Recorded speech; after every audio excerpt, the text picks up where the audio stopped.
Lauren, and I am a chronic entrepreneur. I started my first company when I was 18 years old, and I don't tell you that to impress you, but to impress upon you that it is very difficult, and I found that out very quickly.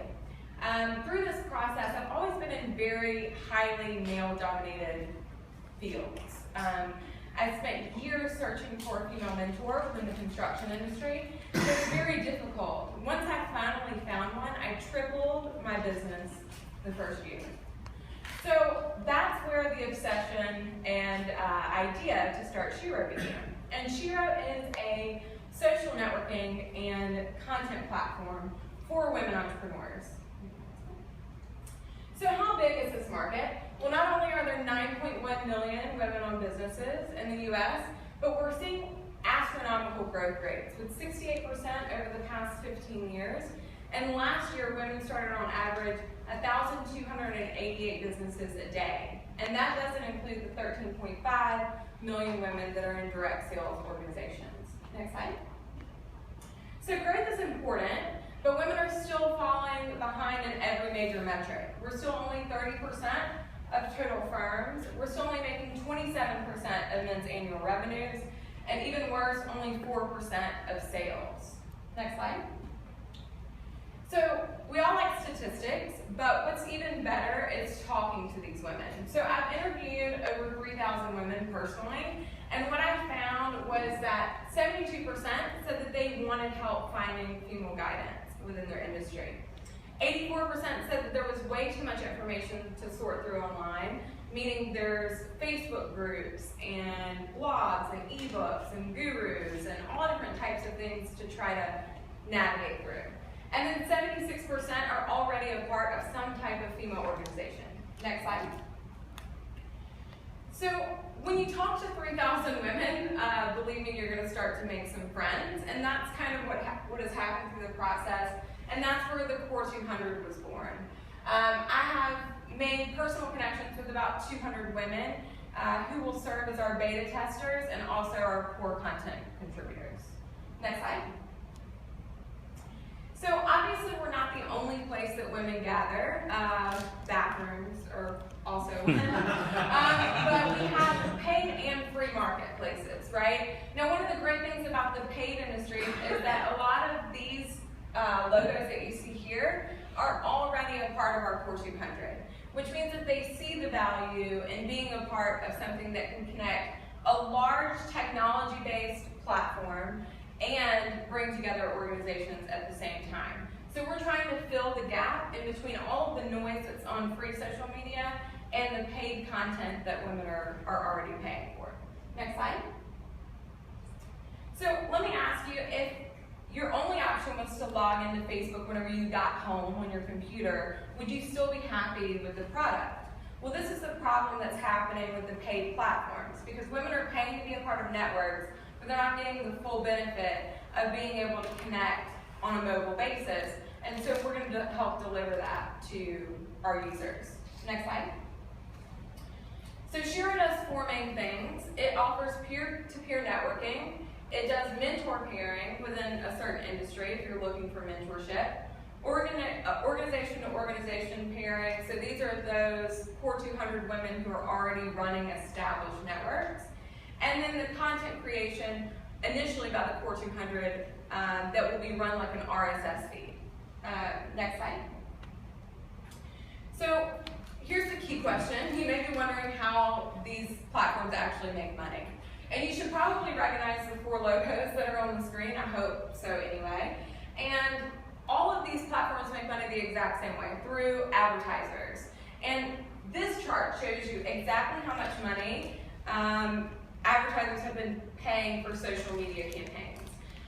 Last year alone, they spent $11.87 billion just on advertising through social media channels, Facebook, Twitter, LinkedIn, those types of platforms. And that's projected to continue to grow. By next year, it's supposed to be at $15 billion. Next slide. And one thing to go back to that, the key demographic that those advertisers are targeting is who? Women, right? So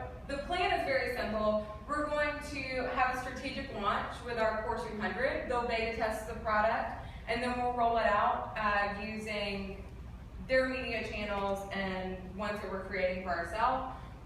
Like all social platforms, it's all about growth. So user growth is essential to being able to then move into executing monetization.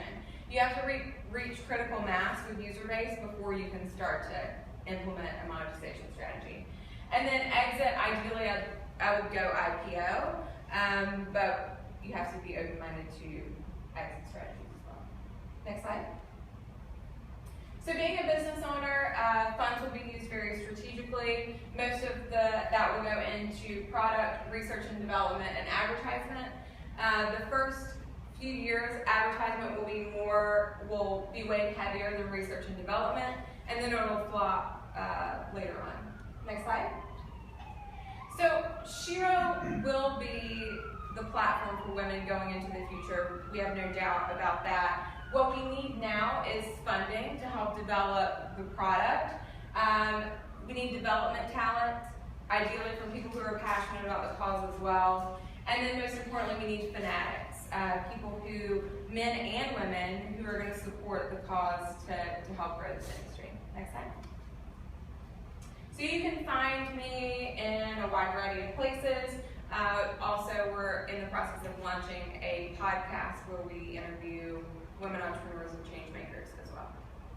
Thank you very much.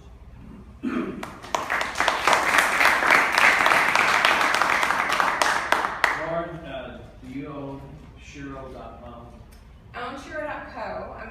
I'm working with the people who own Shiro.com are a telecommunications company, and I've been trying to get them to sell it to it. They haven't used it. They've owned it for, I think, 12 years and haven't used, there's nothing on it. So it's just getting in touch with the right person that owns it. It seems like a really good name. You know? Really? Yeah. It knows everything you're looking for and everything you just said. Right. And I would encourage you to work really hard on that as your brand. How do you differentiate yourself strongly against LinkedIn groups? So you want to engage professional women who want to seek out all the things that you're positioning into right. hearing. So why not? How come somebody can't create a closed, access-only LinkedIn group that they can control? Go back a couple slides. So here, if you search for women entrepreneur, between Facebook and LinkedIn, there's over 6,000 groups. So there are closed groups for sure that are on a smaller scale. So they've got 3,000 members. They've been invited in by people that they know. And the problem with this is, what group do you join? And then once you're in that group, everything's going to run on a feed. So if I post something in there, it's going to get lost within a day or so. So the problem is all the noise, right? So there's no organization to creating an actual app that will. So this is a very rough. That's a very rough wireframe that you just had up just a second ago, and it'll feel very much like a Facebook application or LinkedIn application. Ideally better than LinkedIn's application because I'm not a big fan. But is the idea pure content delivery? You go find it and then message forward questions, or is there something a little more personalized for each user? so they would be able to set up a personal RSS feed based on the content. So they choose their keywords that they want to have an RSS feed. And so when they log into the app, like on Facebook, you have a news feed, you'll have a content feed that will feed you information based on what your preferences are. Will this be the place where the mentor and mentor interfacing and exchange takes place? Or the mentor to? Yeah, so once they sign up as they're signing up for the program, I don't know if anybody remembers going through the LinkedIn sign-in process, but it asks you questions about yourself, what industry you're in, and then it tells you who you should be connected with, or some suggestions on who you should be connected with. It'll do basically the same thing with mentor pairing. So you'll have some women who come in who choose to be in a mentor relationship, or some that are mentees that are looking for mentors.